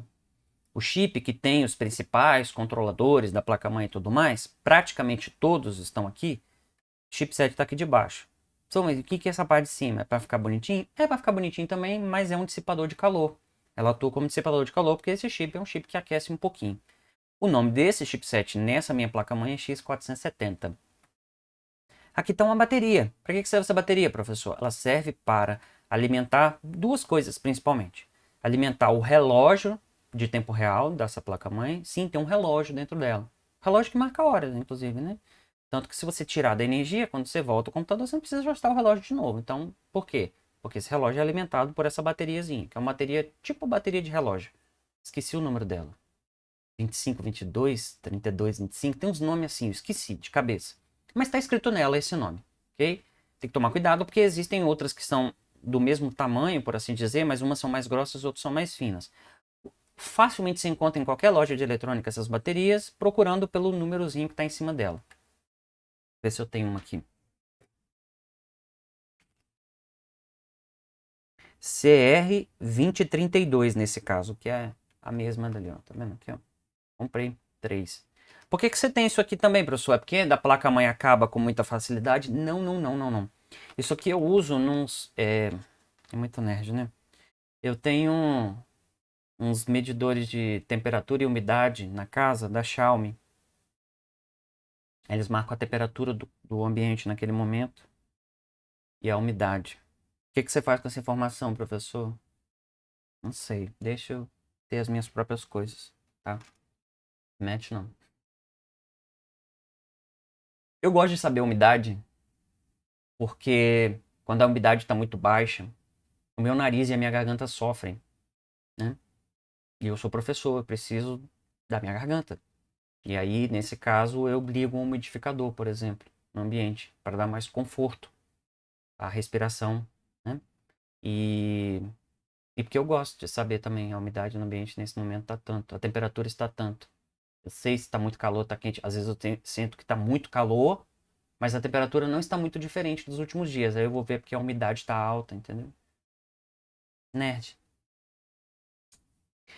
Ok? Tá ali então a bateriazinha. Você consegue comprar com facilidade, baratinho. Isso aqui dura anos no caso de um computador da placa-mãe, né, da bateria da placa-mãe do computador. Mas eu falei de uma das coisas que ela serve, para manter o relógio. Professor, então quer dizer que se o meu computador estiver desajustando o, quando eu desligo, assim, estiver desajustando o relógio, pode ser essa bateria? Quase sempre é essa bateria. Como é que eu troco? Pô, se primeiro você compra outro, segundo você pega ali. Às vezes, se você for mulher ou um homem, né, que tem uma unha um pouco maior, você consegue colocar até a unha aqui. Ele tem uma alavanquinha que você tira assim, ela pula. Se não, você pega um objeto com cuidado, tipo uma chavinha de fenda ou até uma faca, e coloca ali. E tem essa alavanquinha aqui, eu não sei se vocês conseguem ver, ela dá suporte a ela. Então você jogou para o lado assim, ela pula, você coloca de novo. E a outra coisa que essa bateria alimenta são os ajustes que você faz no setup do computador, que é o software que está ligado a BIOS. Nós já vamos falar sobre ele. Esses ajustes não ficam guardados permanentemente numa memória permanente. Eles ficam guardados numa memória temporária que precisa dessa bateria para ser alimentada. Aí, professor, mas não daria para colocar uma memória ali permanente? Daria, mas é de propósito que eles colocam essa memória que é alimentada por uma bateria. Por quê? Suponha que você fez um ajuste no seu setup lá, que é o programa que faz um ajuste da BIOS. BIOS e setup são nomes ali que estão interligados, mas setup é o nome que eu dou ao programa que eu uso para fazer ajustes na minha BIOS. Ok? Setups das UEFIs, que são as BIOS mais novas, são mais bonitinhas. Já vou mostrar para vocês isso daí. Esses ajustes ficam guardados numa memória que é alimentada por essa bateria. Essa memória é chamada de CMOS, ok? Pelo tipo de memória que é. Então, CMOS é a memória, pequena memória onde os ajustes são gravados. E por que é colocado uma memória temporária alimentada por essa bateria? Porque se você fez um ajuste de merda e o computador não iniciou, uma das formas de você voltar para as condições, para os ajustes originais, é tirando essa bateria e esperando alguns minutinhos. Por quê? Porque tem capacitores na placa-mãe que podem segurar esses ajustes durante vários segundos. Então, você tira e vai tomar um café. Se você for como eu, impaciente, você pode pegar um objeto metálico e fazer um pequeno curto depois que você tirou a bateria entre o polo positivo e o polo negativo. Ao fazer esse pequeno curto, você força o descarregamento desses capacitores ali que existem na placa-mãe e tal. Você nem vai ver faísca, não vai ver nada não. Esse é um negócio muito rápido. E aí você pode colocar a bateria de volta e quando você ligar o computador ele vai falar, ó, os ajustes foram perdidos. E ele vai mandar você ir para o setup, apertando F1, apertando Del, para poder fazer os ajustes novamente. Existe uma outra forma de fazer isso, que é procurando o jumper chamado Clear CMOS na placa-mãe. E procurar esse jumper são duas pontinhas metálicas. É mais fácil achar a bateria. No manual da placa-mãe está dizendo, eu não sei onde fica o Clear CMOS nessa. Vai ter escrito Clear CLR CMOS, Clear CMOS. Eu não sei onde está. Teria que procurar no manual da placa-mãe ou analisar minuciosamente aqui para encontrá-lo, às vezes com uma lupa e com luz para você conseguir encontrar o pontinho. Nesse caso vai acontecer a mesma coisa. Vai pegar e vai fazer um curto-circuitozinho nesses dois caras. É só conectar e desconectar. É instantâneo, praticamente. É o jeito que eu considero mais fácil, que é tirando essa bateria e fazendo o curtozinho ou esperando um tempinho e depois colocando ela de volta. Então essa bateria tem essas duas utilizações principais. Manter o relógio da placa-mãe e manter os ajustes que você faz no setup, que são ajustes para BIOS, ok? Então aí, ó, mostramos todos os componentes principais, né? Tudo bonitinho, tá maravilhoso. Tem alguns outros componentes aqui que eu não mostro. Eles estão aqui, por exemplo, ó. Quando você tem uma placa-mãe que tem suporte a colocar, sabe esses USBs que tem na frente do gabinete, ou em cima, ou do lado, sei lá, USB frontal.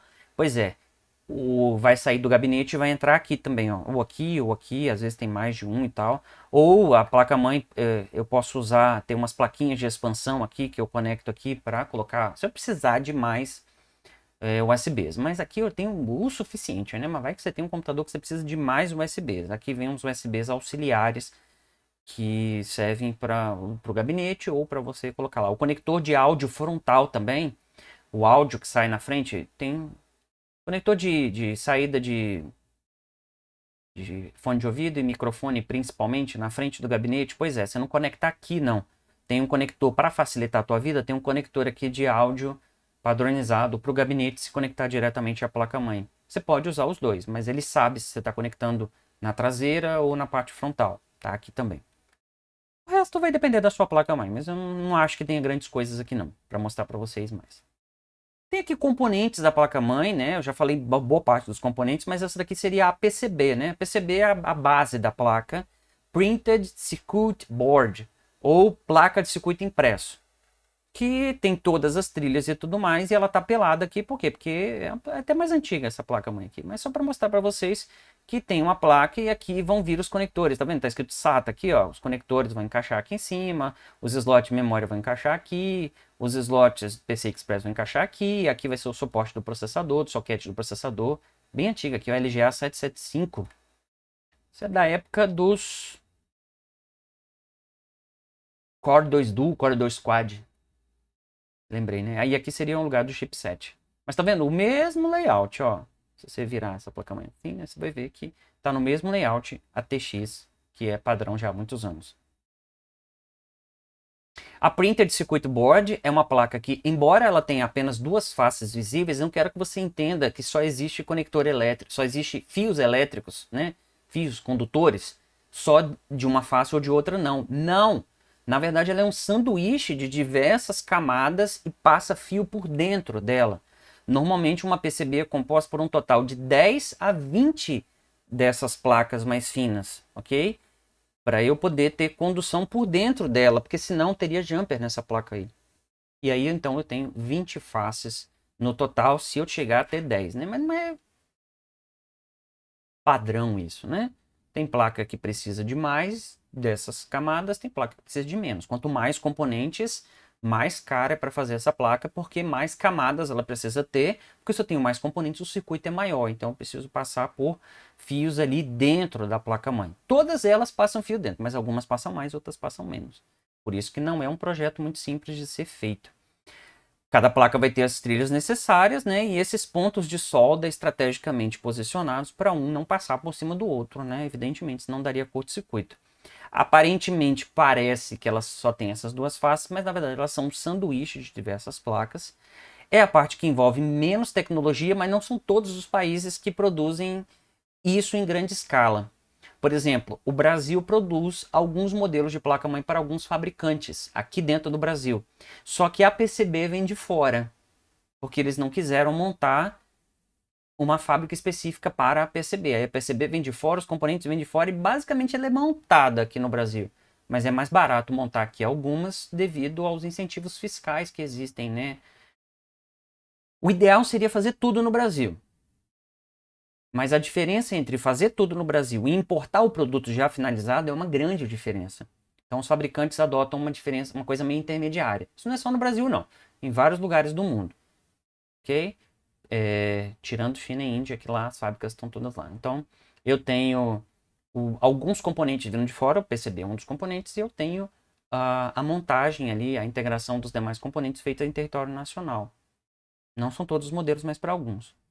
E o que é colocado ali em cima? Resistores, capacitores, transistores do tipo MOSFET, chips em geral, os slots, parte plástica, conectores plásticos, conectores metálicos, tudo isso.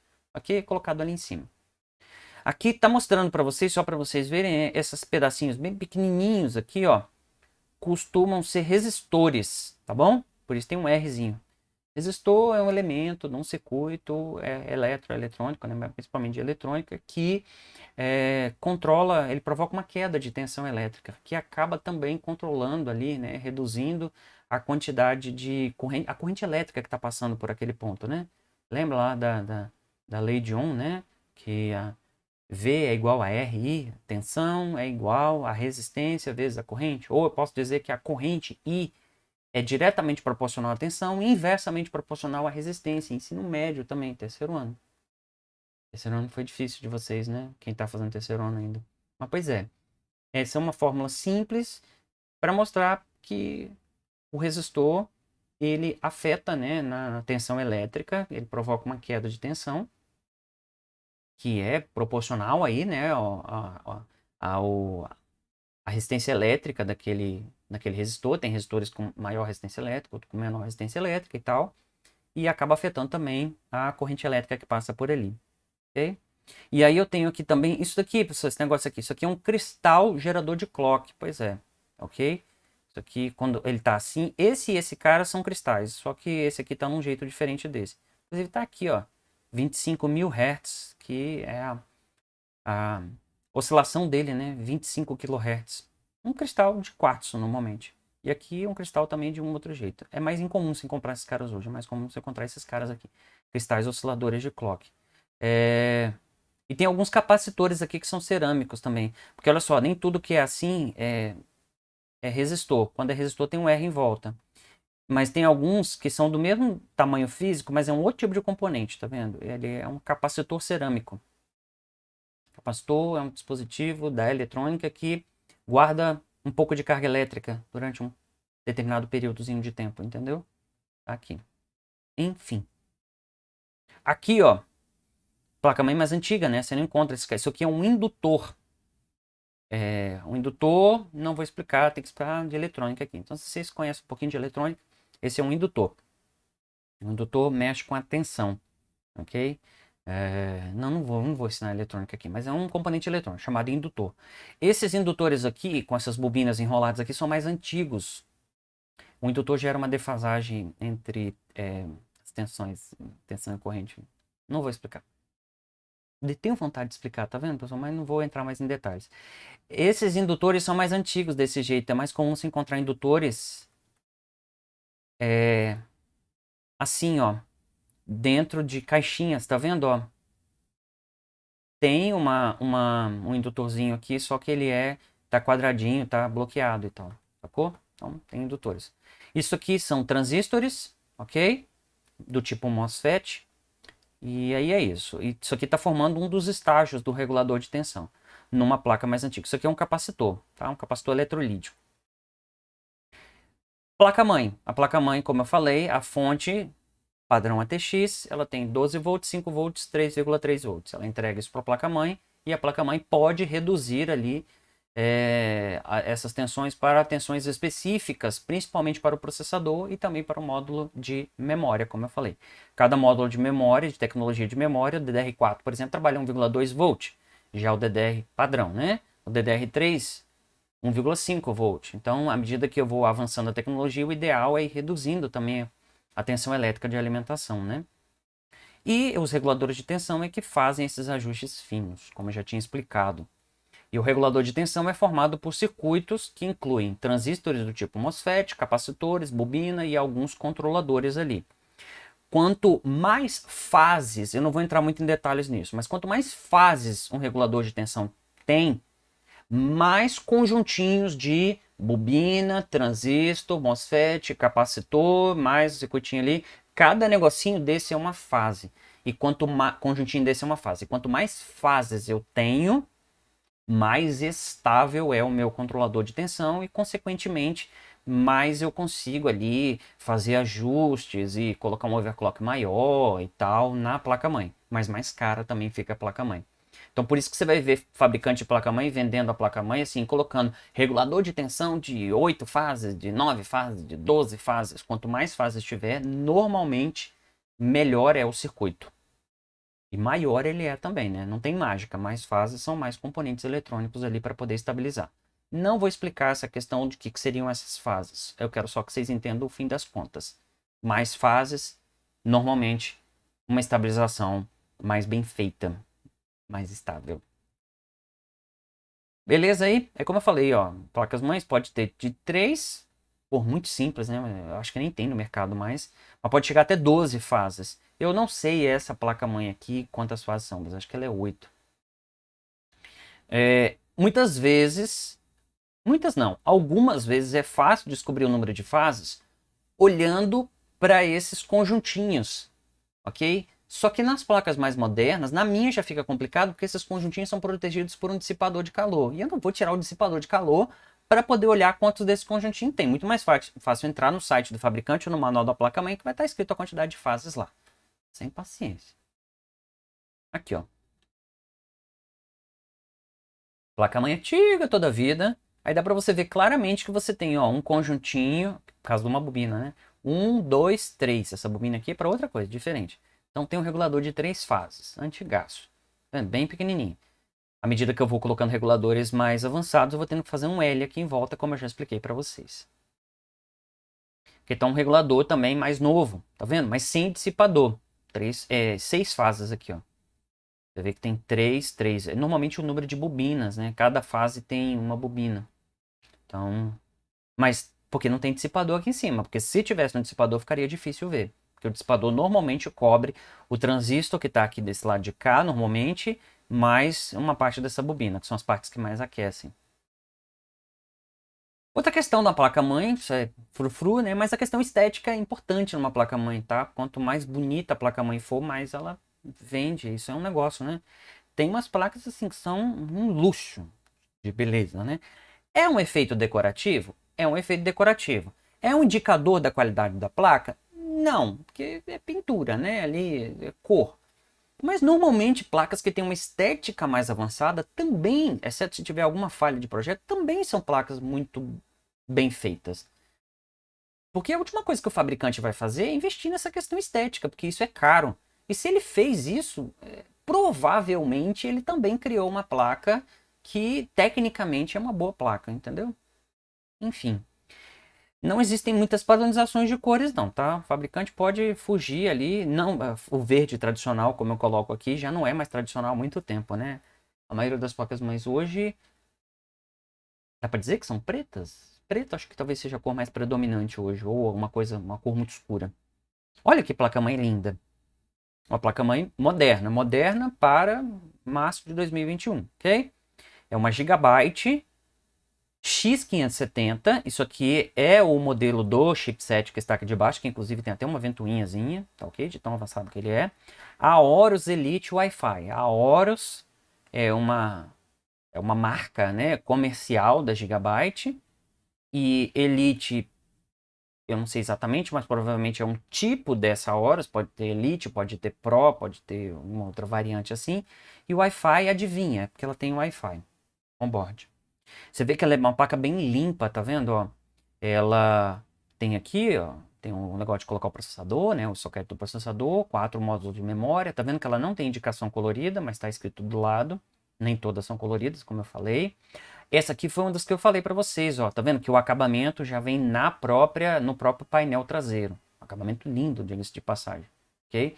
Circuito regulador de tensão, tá aqui, tá vendo? Lembra que eu falei para vocês que não dá para vocês verem quantas fases tem só olhando para ele? Pois é, mas deve ser uma placa de umas 12 fases isso daqui.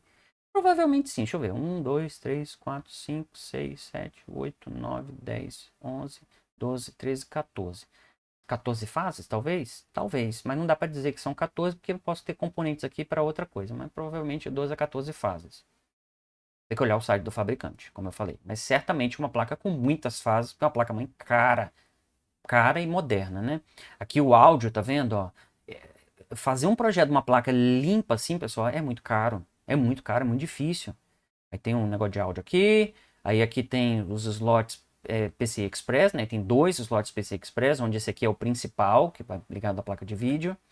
Porque lá na aula de entrada e saída, eu falei que existem controladores PCI Express aqui dentro do processador que vão direto nesse primeiro slot. Aqui onde eu coloco um SSD, ok? M2, bateria, conectores do painel frontal, SATA, energia, energia 12 volts também. Isso aqui eu não mostrei lá no outro, mas é para conexão das ventoinhas, né? A ventoinha do cooler da placa-mãe, cooler do processador e eventualmente algum cooler que está conectado diretamente à placa-mãe, por exemplo, um gabinete.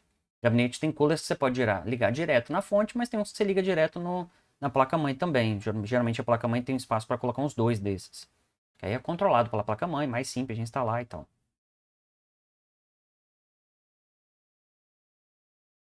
PCI Express X1 e assim vai. Linda a placa, né? Olha essa outra aqui, da ASUS. Gosto muito da ASUS. Tá vendo, ó, bastante proteção em cima e tal. Aqui só para mostrar para vocês, ó, esse aqui é um slot para colocar SSD M2. Esse aqui também, só que esse aqui vem com dissipador. Esse aqui não viria. Você colocaria sem o dissipador. E aí, lá na aula de entrada e saída, eu mostrei que existem esses diferentes furos, ó. Essa primeira furação, que é a 2242, se não estou enganado, dá para ver aqui, que é 4,2 centímetros, né, ou 42 milímetros de comprimento. Esse aqui é o 60 milímetros de comprimento, esse aqui é o 80 milímetros de comprimento. São esses 3 tamanhos normalmente padronizados. Ou tem algum... Não, esse aqui é o 60 e 80, 4 tamanhos. 42, 60, 80... Não sei esse aqui, gente. Tamanho. Mas é só para mostrar para vocês que os SSDs eles têm esses diferentes tamanhos, mas que são padronizados os tamanhos que eles podem ter. Pode chegar a esse tamanho máximo aqui, mas pode chegar a outros tamanhos menores, beleza? O negócio aqui, ó, tá vendo? Colocar os parafusos, furação que eu falei para vocês e assim sucessivamente. Então, olhando para uma placa-mãe, você consegue reconhecer diversas coisas hoje, né? Só isso aqui, esse negócio maluco aqui. Isso aqui é porque ela tem um Wi-Fi, então aqui você coloca as antenas do Wi-Fi lá de fora, né? Para melhorar a recepção. E aqui, ó, como eu mostrei para vocês, né, da ASUS ROG Republic of Gamers é uma família de componentes para gamers, né? Tem dinheiro para gastar. Crosshair 8 Hero Wi-Fi. Puta que pariu, que nome difícil. 8 porque deve ter tido a 7, a 6, né? São gerações. Hero porque é Hero, não tenho a menor ideia. E Wi-Fi porque tem Wi-Fi. Mesma coisa também, bonita toda a vida também, tá vendo? Os componentes aqui com acabamento e tal, toda colorida. Isso aqui acende, professor, muito provavelmente acende, é coisa um luxo. É bonito, eu acho bonito. Compraria só por isso? Não sei, eu tô com dinheiro, pessoa, pra comprar? Tô com dinheiro, Trunks. Tirar da sua ração pra comprar uma placa-mãe bonita? Pois é. E é óbvio que se você tem uma placa-mãe bonita dessa, você quer um gabinete que mostre essa placa-mãe, né? De acrílico e tudo mais. É um mercado que dá muito dinheiro e é por isso que tem fabricantes investindo fortemente nesse negócio, como eu falei para vocês. De um modo geral, quando a gente fala de componentes da placa-mãe, quanto mais baixa for a temperatura que esses componentes forem mantidos, por isso tem tanto dissipador térmico, melhor vai ser. O recomendável é que uma placa-mãe fique em torno dos 35 graus, chegando a 38 ali mais ou menos. Mais do que isso, tem alguma coisa errada, eu diria. Diria que, por exemplo, você tem que colocar um cooler aí no gabinete, né? Para dar uma refrigerada aí no ambiente da placa-mãe. Porque a placa-mãe contribui para aquecer o ambiente onde já está aquecido ali e pode um influenciar o outro, né? Pode influenciar a temperatura do processador e da placa de vídeo. Então, o ideal é que ela seja bem arejada, né? E aí eu falei dos componentes, como capacitores, para que eles servem? Para armazenar pequenas quantidades de energia, absorvem, é para manter o circuito estável. É eletrônica mesmo, tem que fazer um curso de eletrônica para você poder compreender. E aqui eu estou explicando para vocês, né, essas situações onde acontecem essas variações de fluxo. Okay? Quando eu ligo o computador, quando ele inicia uma tarefa mais avançada e tal, mais potente, que precisa, e aí provoca uma variação de energia, esses capacitores e esses indutores servem para poder manter o circuito estável, beleza? Porque essas variações podem ocasionar travamentos, ou até mesmo algum dano, né? É difícil ter dano, assim. Normalmente vai provocar mais instabilidade mesmo. Estamos quase acabando. Já falamos muito sobre eles, né? Então esse aqui é mais um relato mesmo. Os dispositivos que normalmente vêm integrados a uma placa-mãe. Dá para dizer que esses dispositivos são de fato on-board porque eles estão na placa. Como eu falei, as placas-mães modernas, né? Já há muitos anos tem vários componentes desse. Os componentes que vêm integrados atendem perfeitamente, coloco entre aspas ali, né, que é uma forma de dizer quase todos, 99% dos usuários. Os componentes mais comuns eu coloquei segundo a minha experiência e a minha percepção, tá bom? E até esse momento aqui do campeonato aqui em março de 2021. Rede, a rede cabeada, gigabit Ethernet normalmente, rede LAN, conector RJ45, chip de áudio 7.1, principalmente a Realtek é uma grande fabricante de chip de áudio, mas a Intel também. Os chips de áudio da Intel costumam ter mais qualidade até que da Realtek, mas a Realtek é muito boa. Controle básico dos LEDs RGB, né? Algum controle básico, toda placa-mãe vai ter, de colocar uma luzinha, alguma outra e tal, enfim, algum controlador básico, a maioria delas tem. Microcontroladores básicos para gerenciamento energético e controladores ali capazes de colocar, de fazer um RAID 0, 1 e 10, que são os RAIDs mais comuns para desktops comuns. RAID é um assunto explicado em memória secundária, não aqui, mas tem um controlador na placa-mãe. Outros que são encontrados apenas em placas mais caras, né? Então se encontra isso on-board, mas em placas mais caras, como eu mostrei o exemplo para vocês, aquelas duas.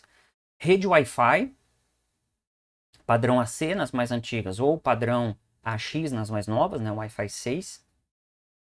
Bluetooth, se tem Wi-Fi, normalmente tem Bluetooth. Controle mais completo, né, de LEDs RGB, mais alguns microcontroladores avançados para gerenciamento energético, então tem controladores bem mais avançados e o fabricante vai fazer questão de falar isso para você. Alguns têm suporte a fazer um update, né, uma atualização da BIOS e UEFI ali, né, sem ter que instalar uma CPU, uma RAM, uma placa de vídeo. Esse é um recurso caro, mas é um recurso que vale a pena. O que eu quero dizer com isso? Eu estou querendo dizer para você. Lembra que eu falei que se você for colocar um processador mais novo e a sua BIOS for mais antiga, tem que atualizar? Pois é. E se você não tiver um processador mais antigo para atualizar a BIOS? Essas placas-mães mais avançadas têm circuitos capazes de ligar a placa-mãe, por assim dizer, e conseguir baixar o arquivo da BIOS de um pendrive que você coloca na placa-mãe e aparece uma telinha meio básica para fazer isso e faz a atualização mesmo sem ter um processador na placa-mãe instalado. Esse é um recurso caro que eu espero sinceramente que se popularize. Porque às vezes você não tem, você comprou uma placa-mãe mais antiga, por exemplo, ou já vendeu o processador deu pau, sei lá, pode acontecer, enfim.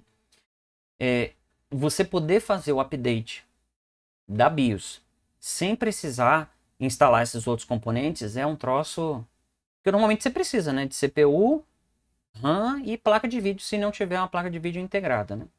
E às vezes você não tem esses caras. E esses outros aqui também que eu acho bem interessantes, que são sistemas de detecção de falhas em dispositivos. Às vezes tem um LEDzinho perto do componente que apresentou algum tipo de falha, para você identificar com mais facilidade, ou um display numérico, dando um número, e esse número vai estar lá no manual da placa-mãe dizendo qual é esse erro. Se não tiver nada disso, o método básico de dizer alguns erros são os bips da placa-mãe, tipo um código Morse. 3 bips curtos, 2 bips curtos e um longo, um bip curto, espaçado. Esses bips você pode encontrar facilmente na internet, procura ali, sei lá, por bip, code, BIOS, alguma coisa assim, você vai encontrar a padronização do que eles significam. O manual da placa-mãe também costuma explicar. Beleza? Compreendido aí? O que é essa BIOS? Já falei muito disso, né? A BIOS é o software principal da placa-mãe que está além do sistema operacional e além de qualquer programa que você vai colocar. Ele também é chamado de firmware. Por quê? Porque ele é um software básico que serve para controlar os componentes da placa-mãe. O controle mais básico possível. Ele inicializa a placa-mãe, é ele que dá antes do sistema operacional aparecer lá, que você vê que ele foi carregado, aquele software que entra antes, verificando se os componentes estão tudo no lugar, checou quais são os dispositivos que estão instalados e tal, se não deu erro, se deu erro, enfim. Depois ele entrega esse conteúdo para o sistema operacional. E aí, a partir daí, o sistema operacional funciona, mas a BIOS continua funcionando também. Mas a BIOS é esse sistema que contém esse software básico. Ok? E no caso no HD, no CD, no pendrive, seja lá, qualquer outra mídia nesse sentido, vai ter o sistema operacional. A BIOS não fica gravada nesses componentes. A BIOS tem um chip na própria placa-mãe que já tem alguns anos, é feita de uma memória, de uma porção de memória flash, alguns megabytes de memória flash, ok? A BIOS também inclui o programa que faz o ajuste nela, que é chamado de setup. Então é incorreto tecnicamente dizer que você apertou Del para entrar na BIOS. Você não entrou na BIOS, você entrou no setup, que é um programa de ajuste da BIOS. Nomes corretos aí. Já o processador, ele é programado para procurar e executar a BIOS sempre que o computador é ligado, né? Processando da mesma forma que um software qualquer. Então é o processador que executa o software da BIOS antes de qualquer outro software, antes do sistema operacional, de qualquer outra coisa. E a BIOS tem uma memóriazinha também, temporária, que eu falei, que guarda as configurações feitas no setup. E é um pequeno volume de informações, realmente são só ajustes, e portanto é uma memória de baixa capacidade. Bem parecida com uma memória RAM, volátil. Para quê? Para propositalmente eu ter a facilidade em perder essas configurações que eu fiz em caso de algum erro ou alguma coisa desse tipo. E essa mesma bateria, como eu já expliquei, também alimenta o real-time clock, é o relógio de tempo real, que é o relógio da placa-mãe, que mantém a hora do sistema e mais algumas outras coisas ali sincronizadas. Já expliquei, né? Como é que eu faço tanto para zerar a CMOS, dessas duas formas, procurando pelo jumper ou tirando a bateria, esperando um pouquinho, e por que que eu guardo essas configurações numa memória volátil. Acabou que eu já expliquei isso antes.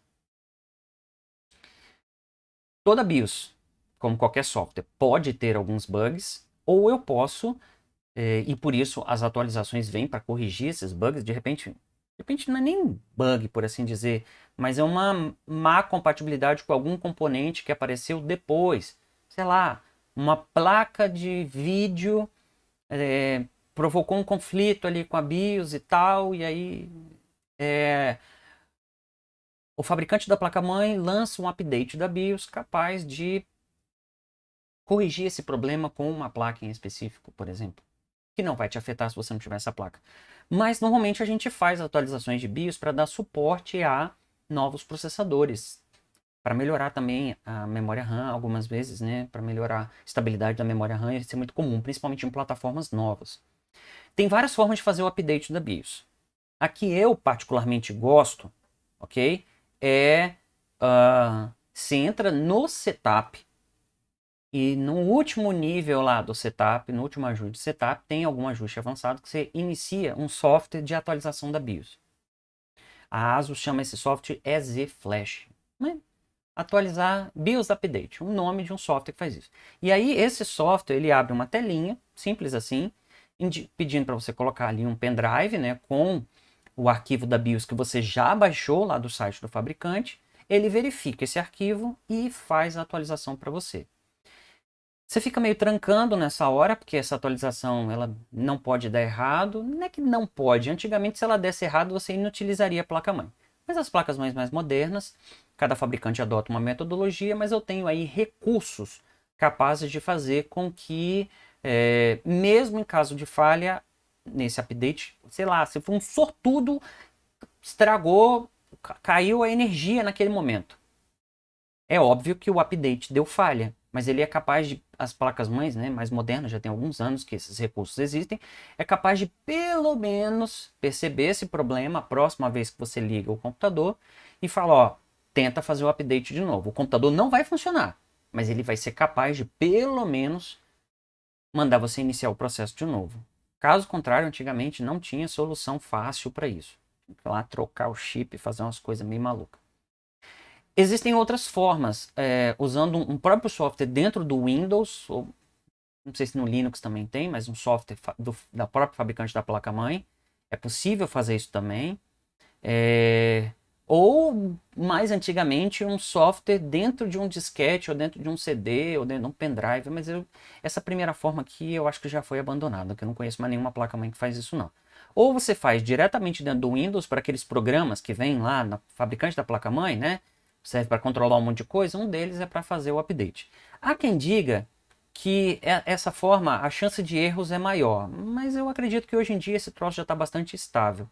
É porque o Windows tem mais chance de travar, por assim dizer, né? Do que um software lá na própria BIOS. Então eu prefiro e recomendo a vocês que vão lá pelo setup para fazer essa atualização, tá ok? Fora do sistema operacional. Porque aí o sistema operacional de fato não teria nenhum tipo de interferência nesse processo. E é igualmente simples, não é nada de outro mundo fazer não. Mas tem que entrar na BIOS, evidentemente você tem que ter acesso a ela, porque algumas podem ter senha, né? Esse é um setup de uma BIOS antiga. Ok? Tudo. Você navegava, mas não podia usar mouse, por exemplo, né? Teclado só. Perfeitamente possível, mas é feia e mais menos intuitiva. Não está mais assim. Mais modernamente, nós temos a UEFI. UEFI, Unified Extensible Firmware Interface.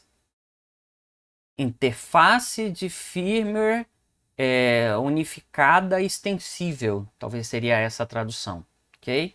Que esse nome é o sucessor da BIOS porque ela tem mais possibilidades de expansão. Dá para, por exemplo, você colocar um navegador dentro de uma UEFI. Para você, por exemplo, ir no site do fabricante e baixar a nova versão da BIOS, mesmo não tendo um outro computador sistema operacional instalado. Tecnicamente isso é possível. Nem todo mundo implementa, mas tecnicamente é possível. A UEFI pode conter outros softwares ali auxiliares de uma maneira menos restrita do que a BIOS tinha.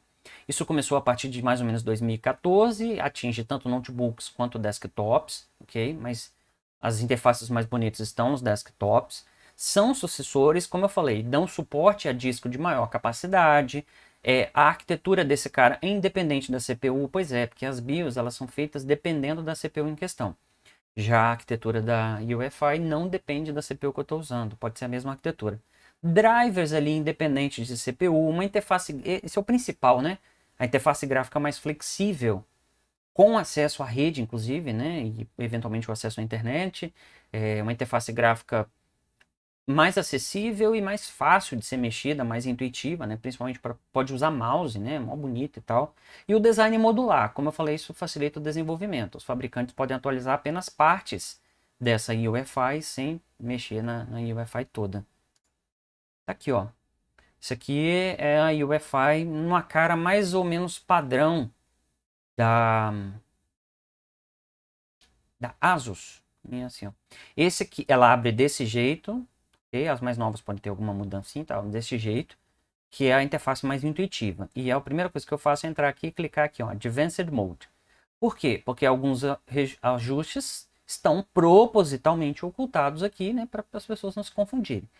Quando você vai em Advanced, aí ele abre todas as possibilidades. Ok? Aqui, ó, da Gigabyte.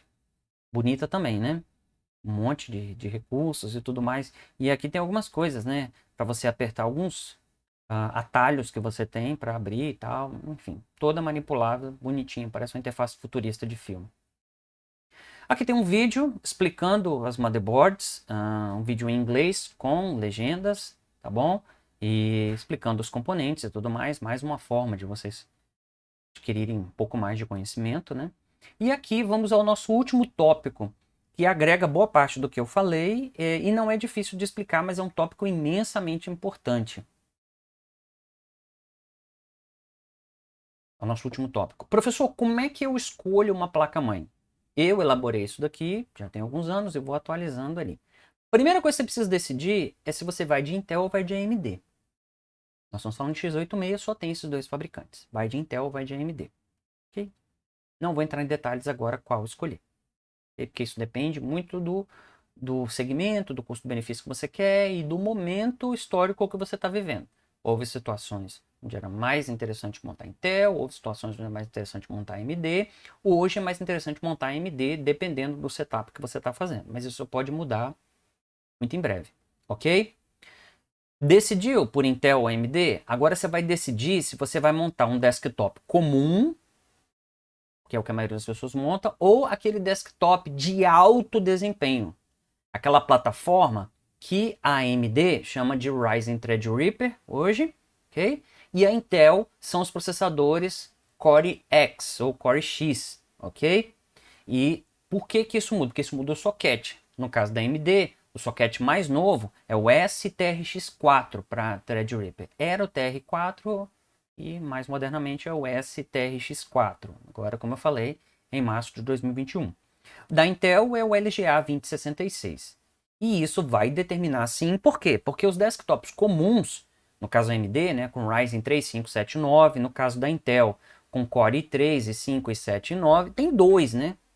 Dependendo da geração que você pegar, pode ser o LGA 1151, se for mais novo, o LGA 1200, né, o LGA 1200. A Intel gosta de trocar a placa-mãe, então a placa-mãe, normalmente, ela é caracterizada pelo socket, né? Então, a gente diz uma placa-mãe para M4, para TR4, para STRX4, para LGA 2066 e assim sucessivamente. Quem vai determinar isso é majoritariamente o tipo do desktop que você está montando. Provavelmente vai ser um desktop comum e não de alto desempenho, porque isso daí vai dar, né?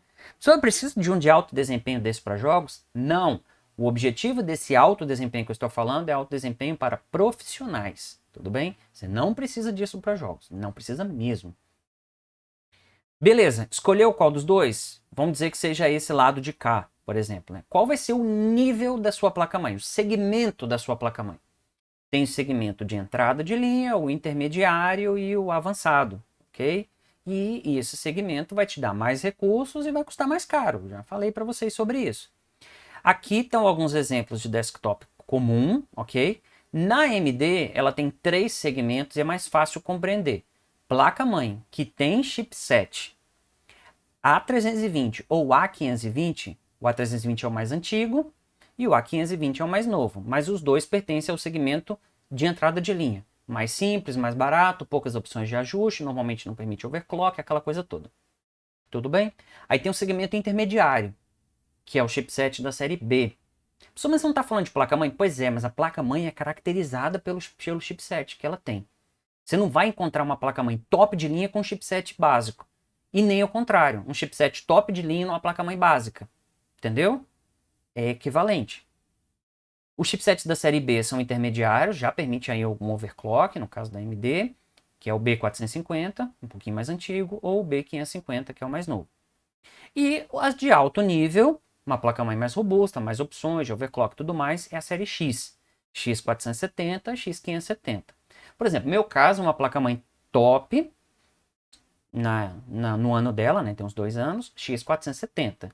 Existiam placas-mães mais tops do que essa, mas mesmo assim utilizando o chipset X470? Sim, porque o que fez essa placa-mãe ser mais top, além da minha, são aquelas questões que não dependem muito do chipset, que são estética, a possibilidade ali de um Wi-Fi, umas coisas desse tipo que não dependem exatamente do chipset. Então nós temos aí as 3 classificações. A Intel também faz a mesma coisa, só que é mais confuso.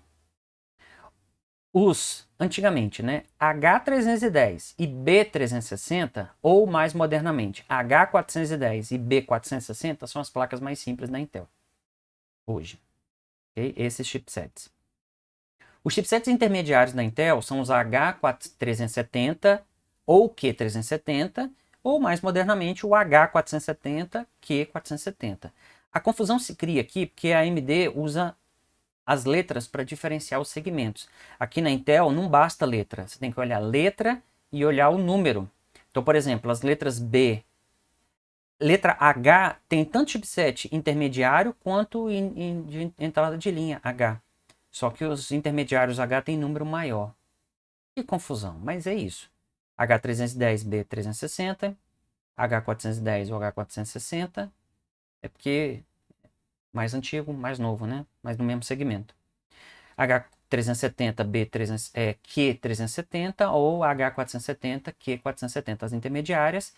No alto nível é mais fácil entender Intel, é só Z, tá? Ou Z370, Z390, mais antigos, ou o mais moderno de todos, nesse momento, que é o Z490. Então o Z seria o equivalente ao X na AMD, ok? Mas intermediário e simples é meio bagunçado mesmo. Beleza, já escolhi Intel AMD, já escolhi se é um desktop com alto desempenho, já escolhi o nível da minha placa-mãe, que é caracterizado pelo chipset. Agora falta você escolher de fato qual é o fabricante e o modelo da placa-mãe. Por quê? Porque a maioria, se não todos os fabricantes, vão ter opções dentre isso que você fez. Mas vamos supor que você escolheu a ASUS. Aí você vai entrar lá no site da ASUS e vai começar a filtrar. Intel ou AMD? Aqui ela não tem desktop com alto desempenho, não. Isso aqui foi uma coisa didática que eu coloquei para você. Normalmente, depois de Intel ou AMD, ela vai perguntar se você escolheu o chipset. Mas o chipset está atrelado à plataforma. Então, você escolheu lá o X470 ou X570, ela vai mostrar todos os modelos que ela tem baseados nesse chipset. Aí você vai escolher aquele que te agrada mais, de qual fabricante que for, depende do mercado, às vezes tem uma promoção num determinado local, num determinado momento, você ganhou um desconto, sei lá. Achou qual é? Você vai olhar as especificações e ver, né? Você já fechou boa parte do que você queria. Aí você vai olhar, por exemplo, duas placas, uma é modelo Pro e a outra não Pro. O que que a Pro tem? A Pro, sei lá, tem dois né, conectores de rede. Aí você fala, não preciso disso. Aí você tem que. Os sites dos fabricantes normalmente têm uma comparação lado a lado mostrando as diferenças. Então, por exemplo, eu tenho um modelo, sei lá, Asus Prime X470 Pro, Asus Prime X470 Plus. Puta merda, professor. Vai ter que comparar. Comparar e ver que de repente, sei lá, a Pro tem um negocinho diferente da Plus. Um chip de áudio um pouquinho melhor, mas são coisas realmente marginais. Aqui é uma questão de preço, disponibilidade e tudo mais. E os frufrus, né? Os frufrus são esses extras ali, um LED RGB, Você entendeu o que é frufru, pelo amor de Deus, né? Eu não sou tão velho assim. Acabou. Graças a Deus, acabou, como eu falei, em menos de 2 horas. Eu agradeço a você por ter assistido aqui até o final. Minha garganta já começou a coisar de novo, né? Eu venho de uma sequência de gravações de vídeo. Mas é isso então, até o próximo assunto. Por favor, entenda que este assunto está ligado ao assunto de entrada e saída e por isso nós omitimos diversas informações a respeito dos componentes de entrada e saída. É uma forma didática de separar esses dois assuntos. E é isso. Abraço a todos, bons estudos e até mais. Tchau, tchau.